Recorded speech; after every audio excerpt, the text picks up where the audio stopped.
안녕하십니까. 대통령 비서실장 강훈식입니다. 중동 지역 위기 구조로 현지에 체류 중인 우리 국민들의 안전과 민생에 직접 영향을 주는 에너지 수급에 대한 우려가 이어지고 있습니다.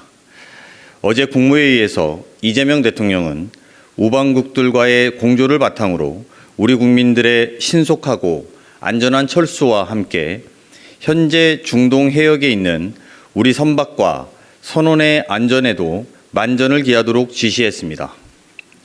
대통령 지시에 따라 중동 지역 내 핵심 우방국인 UAE와 즉각적인 협의에 착수하였습니다. UAE는 지역 내 긴장 상황을 직접 경험하고 있는 어려운 상황 속에서도 대한민국을 배려한 특별한 지원을 결정하였습니다. 먼저 UAE에 체류 중인 우리 국민들의 귀국 지원과 관련된 사안입니다. 현재 14개 중동 국가에 우리 국민 18,000여 명이 계시고 이 중 4,900여 명이 단기 체류자입니다. 특히 단기 체류자 중에서 약 3,500명이 항공편 취소로 인해 UAE와 카타르에 머물면서 귀국을 기다리고 있는 상황입니다. 정부는 이분들의 안전한 귀국을 돕기 위해 UAE에서 한국으로 오는 항공기 운항 재개 방안을 UAE와 긴밀하게 협의해 왔습니다. 어제 UAE 한국 전담 인사이자 제 카운터파트인 칼둔 행정청장에게 우리 국민들의 안전한 귀국을 지원해 줄 것을 요청했고, 이어 양국 외교장관의 추가 협의를 위한 통화를 진행했습니다. 어젯밤 늦게 UAE 민항기 운행 재개가 최종 확정되었고, 지금 우리 국민을 태운 에미레이트 항공의 대형 여객기가 두바이를 출발하여 한국으로 들어오는 중입니다. 오늘 저녁 7시 반경이면 인천공항에 착륙할 것으로 예상됩니다. 이어서 아부다비에서 출발하는 에티하드 항공 여객기는 내일부터 운항이 재개될 것으로 예상하고 있습니다. 대한항공 전세기도 추가 투입해서 최대한 조속한 시일 내에 우리 국민들을 모두 모셔올 수 있도록 UAE와 협의를 계속해 나가겠습니다. 다음으로 UAE로부터 원유를 도입하게 되었다는 반가운 소식도 전해드리고자 합니다. 현재 호르무즈 해협은 완전히 봉쇄되어 있는 상황입니다. 언론에서 보도하고 있는 바와 같이 다수의 유조선, 화물선이 호르무즈 해협 인근에서 해협 통과를 대기하고 있습니다. 우리가 도입하는 원유의 70%가 호르무즈 해협을 통과하기 때문에 어제 15시부로 정부는 자원안보 위기경보 관심 단계를 발령했습니다.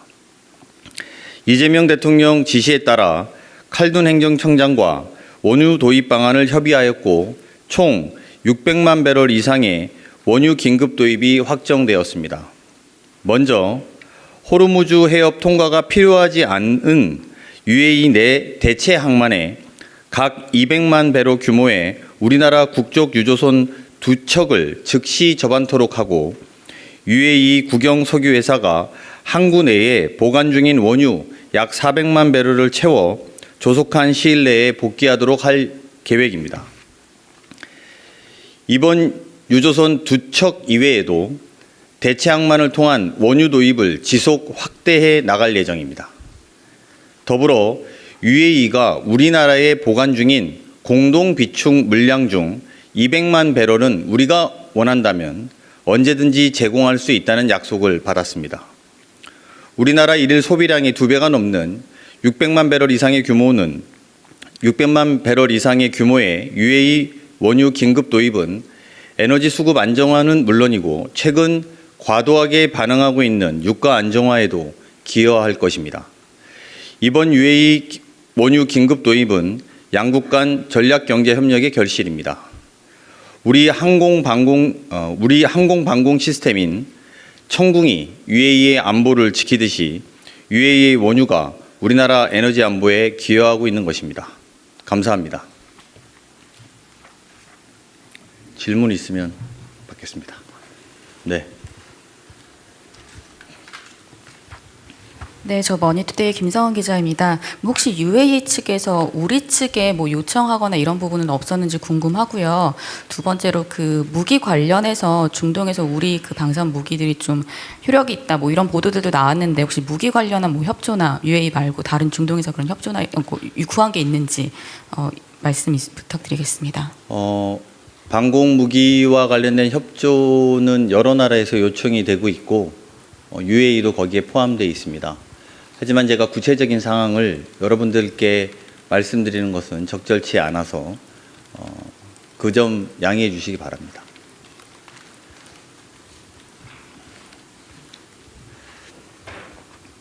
예, 시장님 안녕하십니까? 저 한국일보 이성택입니다. 이게 지금 그 중동 그 상황 관련해서 여러 그 비행기들이 잘 안 다니는 이유 중에 하나가 안전 문제도 있을 것 같은데, 항공기로 우리 국민들 이렇게 모시고 오시는 것도 중요하긴 한데 항공기가 떴을 때 이제 위험이 좀 있을 가능성도 있을 것 같은데, 이런 안전 부분은 어떻게 좀 확보가 됐는지 하나 궁금하고요. 이제 그 원유를 확보하셨다 그랬는데 국민들이 지금 체감하기에 주유소나 이런 기름값이 굉장히 비싸다고 느끼고 있고, 대통령님께서도 여러 대책을 지시했는데 좀 체감하기에 언제쯤 이 기름값이 좀 잡는 거를 목표로 좀 하시는지, 그것도 한 가지 좀 궁금합니다.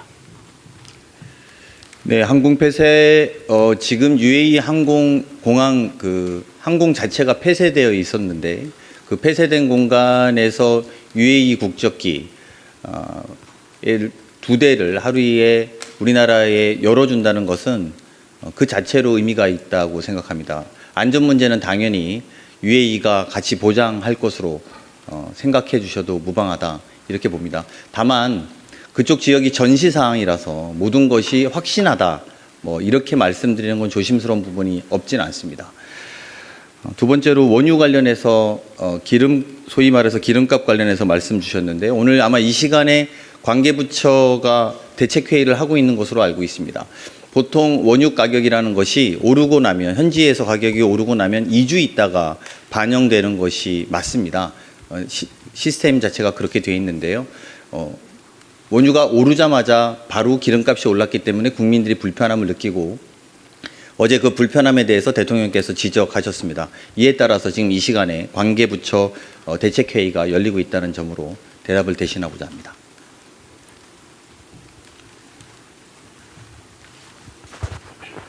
네, 서울경제 송종호 기자입니다. 간단한 건데요. 지금 7시 30분에 인천공항에 착륙하게 되는 두바이에서 출발하는 비행기 안에 이 국민이 몇 명이 타고 있는 건지가 궁금해서요. 그리고 앞으로 이제 지금 18,000명이 있다고 말씀을 하셨는데, 차례대로 하면은 어떤 순서로 어떻게 이제 마지막까지 이제 귀국을 하게 되는지가 궁금합니다. 타고 계신 분들에 대해서 확인을 일일이 먼저 하지는 못했습니다. 그건 UAE 항공사의 협조까지 좀 받아야지 저희가 확인할 수 있는데요. 아마 대다수 우리 국민들이 계신 것으로 알고 있다. 이 정도로 답변 드릴 수 있을 것 같고요. 그리고 이게 아까 말씀드렸던 아부다비에서 뜨는 비행기하고 두바이에서 뜨는 비행기 하면 이게 한 번 이동할 때 1,000명 정도가 이동 가능하고, 이것과 별도로 저희가 또 다른 전세기를 투입하기 때문에 인원은 더 하루 기준으로 인원이 1,몇백 명 정도 될 것이다 이렇게 보시면 될 것 같고요. 지금 단기 체류자가 3,500명이라고 말씀드려서 이 부분들의 답답함은 좀 수일 내에 좀 해결되지 않을까 이렇게 전망하고 있습니다. 더 없으신가요? 네. 네, 실장님, 뉴시스 임경록입니다. UAE에서 제공하기로 한 600만 배럴이 이게 국내에 제공이 됐을 때 어느 정도의 안정 효과가 있는지 좀 구체적으로 말씀해 주시면 좋겠습니다. 그리고 지금 원유 가격이 많이 상승을 했는데 UAE에서 무상 제공하는 것은 아닐 것 같아서 재원 확보는 좀 어떻게 마련하셨는지 이 부분도 질문 드립니다. 일단 600만 배럴로 우리나라 에너지 수급 상황이 개선되냐 이런 질문으로 이해됩니다. 현재 우리나라는 IEA 기준으로 208일, 즉 7개월분에 해당되는 석유를 비축하고 있습니다. 그래서 단기적으로 에너지 수급 위기가 발생될 우려는 크지 않다 이렇게 답변드릴 수 있고요. 다만 사태가 장기화될 때 수급 위기가 발생되지 않도록 대체적인 공급 방안을 동시에 확대해 나가고 방법을 찾아 나가고 있다 이렇게 답변드릴 수 있을 것 같습니다. 답변 다 됐나요? 가격이라고 하시면 그 시장 가격대로 아마 정리가 됩니다. 네. 또 네. 네, 저 TV조선의 최민식입니다. 오늘 대통령께서 그 수보위에서 7대 비정상이고 규정하시고 요걸 국정 과제로 좀 제시를 해주셨는데, 국정과제요? 예, 이게 집권 2년차 맞아서 어떤 정부의 그 운영 목표나 이런 걸 새로 세팅한 거라고 보면 될지, 어떤 계기로 오늘 7가지 과제가 꼽혔는지 여기 좀 궁금합니다. 그건 뭐 국정과제 내지는 뭐 7개 집중과제 이렇게 보시는 건 좀 과도한 해석이어서요. 그렇게는 안 보셔도 될 것 같습니다. 기간에 많이 강조해왔던 부분들에 대해서 다시 환기시켰다 이렇게 해석해 주시면 될 것 같고요. 그 문제 또한 비정상을 정상화하는 데 있어서 노력을 게을리하지 말라라고 하는 대통령의 말씀이었다라고 해석해 주시는 게 옳을 것 같습니다. 예, 아시아경제 임철영입니다. 2가지 질문 드릴 텐데요.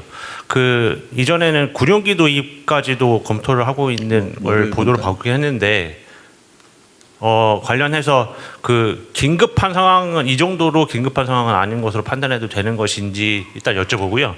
두 번째는 그 UAE와의 원유 도입을 확정을 했는데 이외에 원유 공급처 다변화를 위해서 혹시 노력을 별도로 하고 있는지, UAE 이외에 협의하고 있는 국가는 있는지 좀 궁금합니다. 지금 뭐 제가 그 나라를 다 말씀드리는, 일단 뒤에 거부터 말씀드리면 나라를 다 말씀드리는 것은 적절치 않은 것 같습니다. 왜냐하면 지금은 이제 또 원유를 수급하는 게 국가 간의 경쟁처럼 되어 있어서 우리나라가 어디를 통해서 어떤 걸 노력하고 있다라는 말씀을 드리는 것에 조심스러운 점은 양해가 되실 거라고 생각합니다. 하나 앞에 부분 질문을 제대로 못 들어서요. 다시 한번 말씀해 주시겠습니까? 이전에 군용기까지 도입을 한다 뭐 이런 얘기가 있었는데, 그분들을 모셔오기 위한 군용기요. 군용기나 전세기 투입, 그때 당시 이제 군용기랑 전세기 투입이 있었는데 군용기가 사실 좀 더 어려운 문제입니다. 여러분 아시겠습니다만 군용기가 하늘에 떠서 영공을 지나갈 때마다 그 나라의 모든 협조를 다 받아야 되는 문제이고, 네, 물론 우리가 그 정도의 준비는 해놨었습니다만 지금 아까 말씀드린 2개의 UAE 국적 항공기와 우리나라 항공기까지 총 3대가 하루에 뜨게 된다면 이 부분은 수일 내에 해결될 문제이고 또 군용기로 해소하지 않아도 될 정도의 수준이다라고 판단하고 있습니다. 네, 더 없으시면 하나만 마지막으로 받고 갈까요? 예, 시장님 SBS 강민우입니다. 주한미군 전력이 이번 중동 상황 때문에 차출된다는 이제 보도도 계속 나오고 있는데, 이게 뭐 워낙 예민한 상황이라 좀 말씀 주시기 어려운 건 알고 있습니다만, 과거에 이라크전 때 이제 그때 차출했던 주한미군이 본토로 돌아가면서 이제 실질적인 감축으로 이어진 경우도 있었거든요. 그래서 뭐 향후 무기 외에 이제 주한미군 인력 차출이라든지 이런 부분도 뭐 한미 간의 좀 협의라든지 이런 부분이 이루어지고 있는지, 그리고 뭐 이게 그럴 가능성이 또 있다고 보시는지 궁금합니다. 이거는 제가 답변드리기 매우 제한되는 부분이 많습니다. 아시겠습니다만 미국의 입장도 있고 제가 또 아는 내용을 다 말하는 것이 적절하지 않을 수 있다고 생각이 들어서요. 다만 미국과 한국의 주한미군에 관련된 긴밀한 협의는 늘 있는 일이고 또 앞으로도 계속될 거라는 정도로 답변을 드리도록 하겠습니다. 네, 더 없으면 마치고 돌아가겠습니다. 고맙습니다.